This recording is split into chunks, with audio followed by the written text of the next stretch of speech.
बिस्मिल्लाहिर्रहमानिर्रहीम रब्बिश्रह ली सदरी व यस्सिर ली अमरी वहलुल उक़दतम मिन लिसानी यफ़क़हू क़ौली। अस्सलाम वालेकुम स्टूडेंट्स, उम्मीद करता हूँ आप लोग खैरियत के साथ होंगे। बच्चे, आज की इस पर्टिकुलर वीडियो के अंदर हम लोग 9th class chemistry unit number 3 chemical bonding का जो है वो स्टार्ट करेंगे। बच्चे, केमिकल बॉन्डिंग का जो यूनिट है वो स्टार्ट ही एक क्वेश्चन से होता है, why do atoms form chemical bond, कि अगर एटम्स केमिकल बॉन्ड बनाते हैं तो ऐसा क्यों होता है। अब ये केमिकल बॉन्ड्स होते क्या हैं बच्चे। इस क्वेश्चन के आंसर की तरफ जाने से पहले सिर्फ थोड़ा सा आइडिया ले लीजिए कि लाइक हम लोग NaCl सोडियम क्लोराइड की बात करते हैं, तो अगर NaCl की बात की जा रही है तो इसका मतलब अगर सोडियम और क्लोरीन आपस में अटैच हैं तो ये किसी न किसी बॉन्ड की मदद से, जिस चीज़ की मदद से ये अटैच हैं, इस चीज़ को हम लोग नाम देते हैं this one is the chemical bond.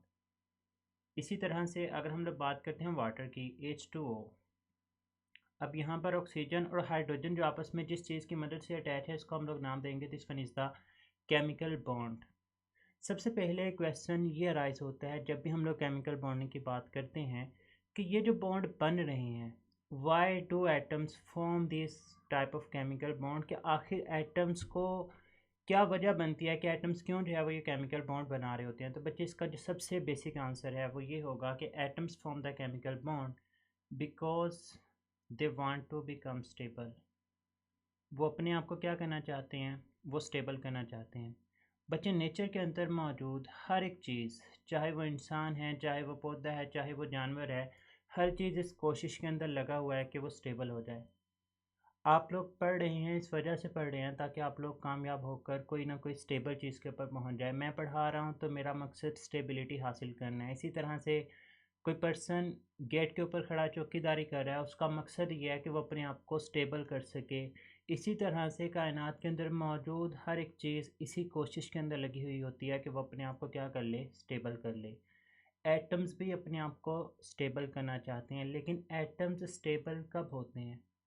Atoms stable तब होंगे when they decrease their energy, जब वो अपनी एनर्जी को क्या कर लेते हैं, कम कर लेते हैं। यही कंसेप्ट मैंने आप लोगों को रेडियो एक्टिव आइसोटोप का यूनिट पढ़ाते हुए, जब चैप्टर नंबर 2 के अंदर हम लोगों ने रेडियो एक्टिव आइसोटोप का लेक्चर सुना, उसके अंदर भी ये चीज़ मैंने आपको समझाने की कोशिश की थी कि स्टेबिलिटी और एनर्जी आपस में एक दूसरे के इन्वर्सली रिलेटेड होते हैं।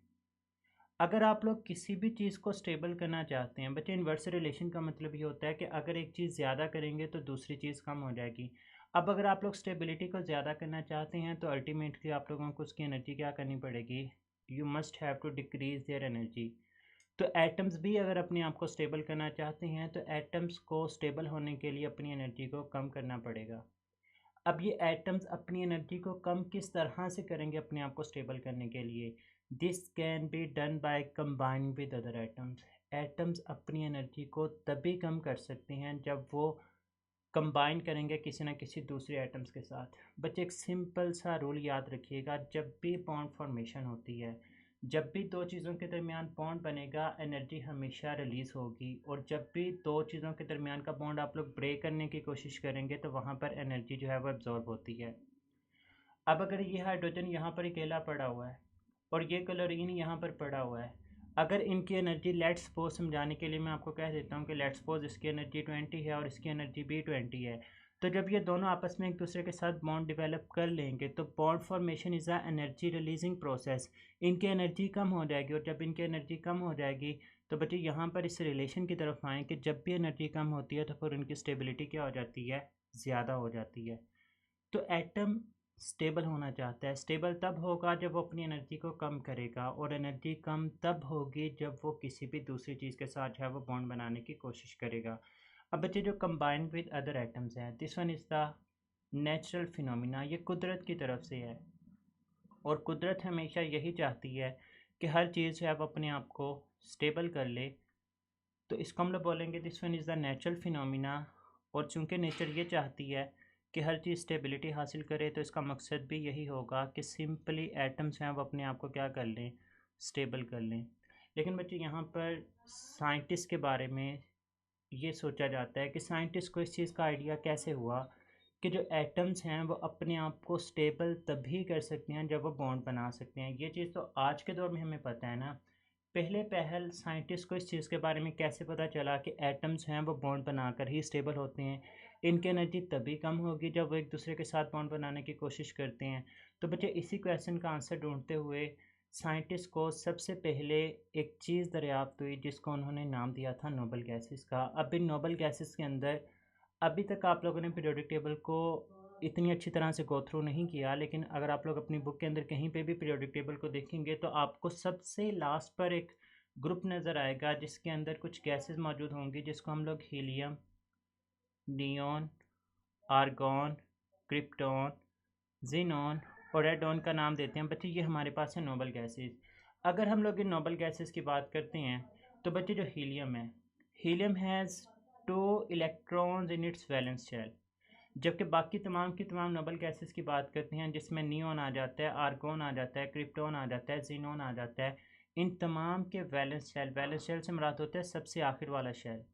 और बच्चे शेल में आप लोगों को कॉन्सेप्ट दे चुका हूँ। शेल क्या होता है कि एटम के अगर 2 पोर्शन हैं तो सेंट्रल पोर्शन को आप लोग न्यूक्लियस का नाम देते हैं जिसके अंदर प्रोटॉन और न्यूट्रॉन मौजूद होते हैं, और उसके बाहर जो सर्कुलर पाथ होते हैं इन्हीं के अंदर इलेक्ट्रॉन्स रिवॉल्व करते हैं।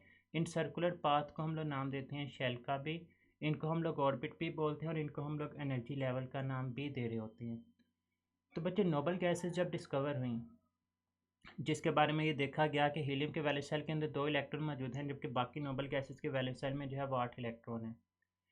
अब नोबल गैसेस के बारे में सबसे दिलचस्प बात जो साइंटिस्ट ने ऑब्ज़र्व की वो ये थी कि ये जो नोबल गैसेस हैं ना तो अपने ही किसी एटम के साथ ये बॉन्ड बनाती हैं और ना ही ये किसी भी दूसरे एटम के साथ जो है वो बॉन्ड बनाने की सलाहियत रखती हैं।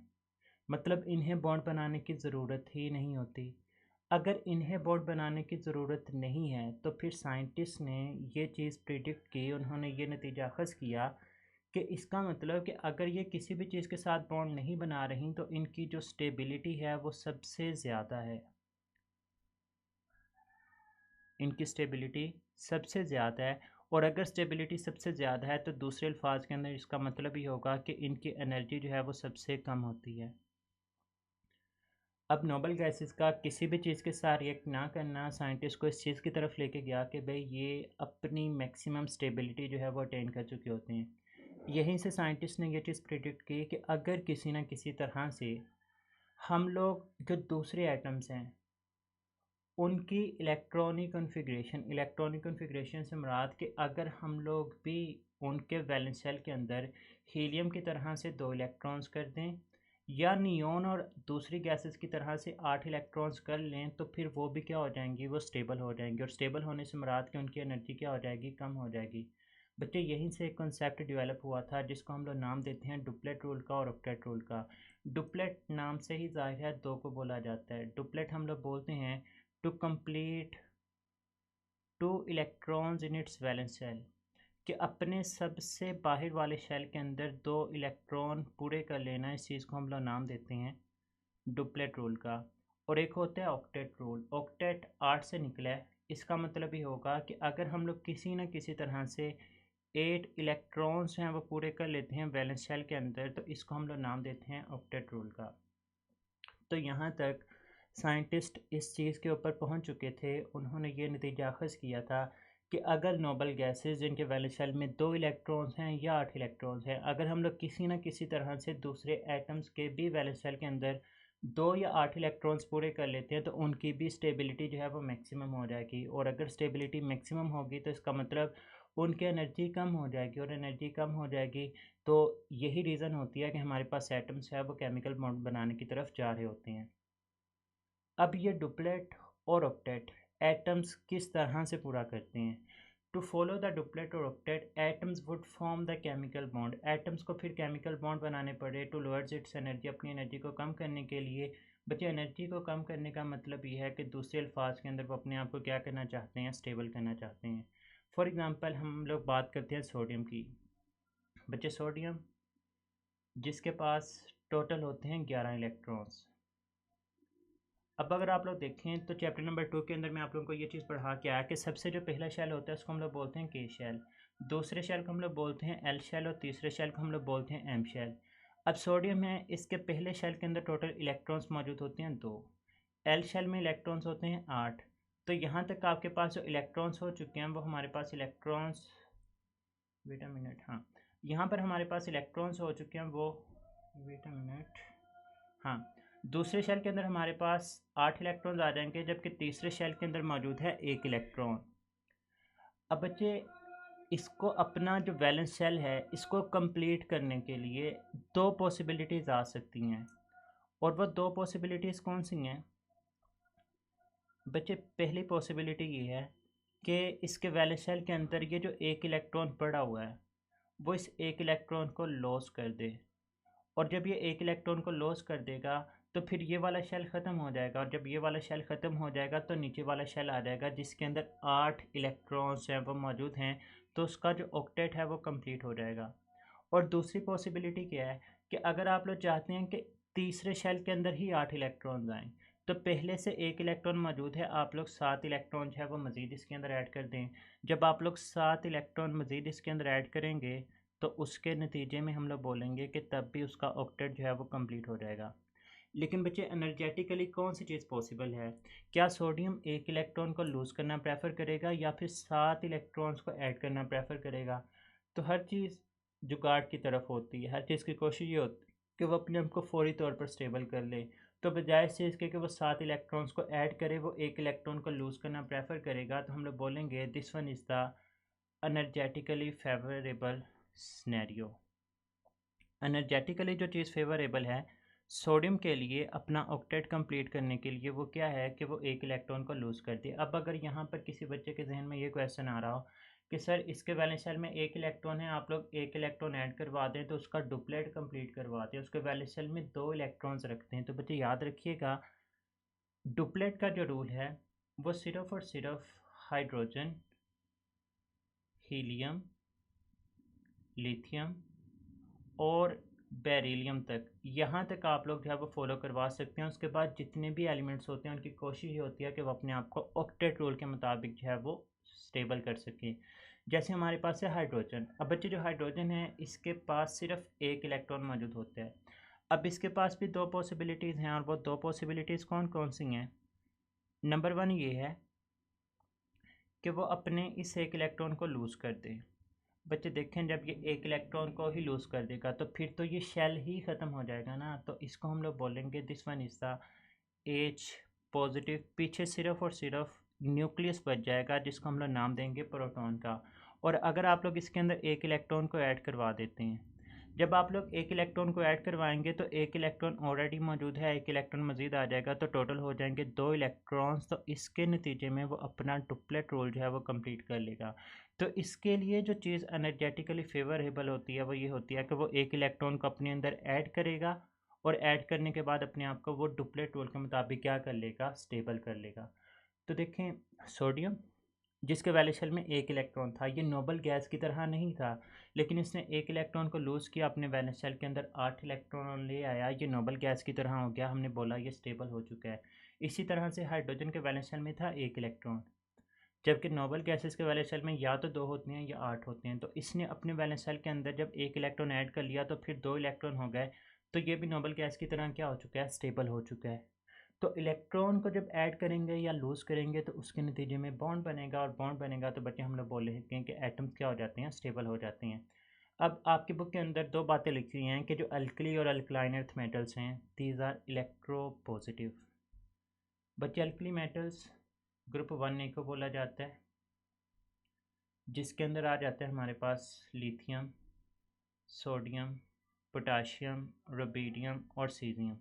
और जो अल्कलाइन अर्थ मेटल्स हैं इनके अंदर आ जाती हैं ग्रुप 2A के एलिमेंट्स, जिसके अंदर हमारे पास आ जाएगा बेरिलियम, मैग्नीशियम, कैल्शियम, स्ट्रोंशियम और रेडियम।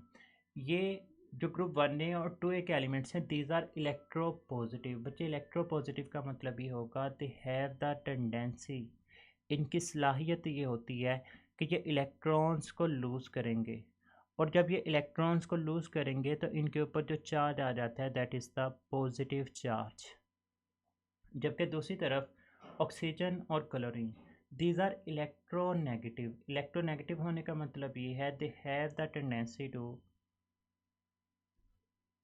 गेन इलेक्ट्रॉन और जब ये इलेक्ट्रॉन्स को गेन करते हैं तो इनके ऊपर जो चार्ज आ जाता है that is the negative charge. इसी वजह से हम लोग बोलते हैं these are the electronegative elements. तो इन शॉर्ट बच्चों, हमारे पास जितने भी एटम्स होते हैं केमिकल बॉन्ड बनाते क्यों हैं? ताकि वो स्टेबल हो सकें। स्टेबल होने से मुराद वो अपनी एनर्जी को कम कर सकें।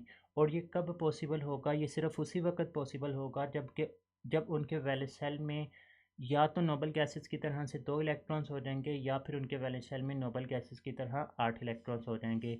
2 इलेक्ट्रॉन पूरे करेंगे तो इसको डुप्लेट रूल बोला जाएगा, और अगर 8 इलेक्ट्रॉन्स पूरे करते हैं तो इसको ऑक्टेट रूल बोला जाएगा। होप सो कि बच्चे आप लोगों ने ये लेक्चर एंजॉय किया होगा। अगर इस लेक्चर को समझा है आप लोगों ने और अच्छी तरह से समझ आ चुकी है तो कमेंट सेक्शन के अंदर कमेंट लाजमी तौर पे पास करें, ताकि हमें भी आइडिया हो तक कि आप लोगों को कितना फ़ायदा इस चीज़ से पहुँच रहा है। अपना बहुत सारा ख्याल रखिएगा, दुआ में याद रखना है। फ़ी अमानिल्लाह, अल्लाह हाफ़िज़।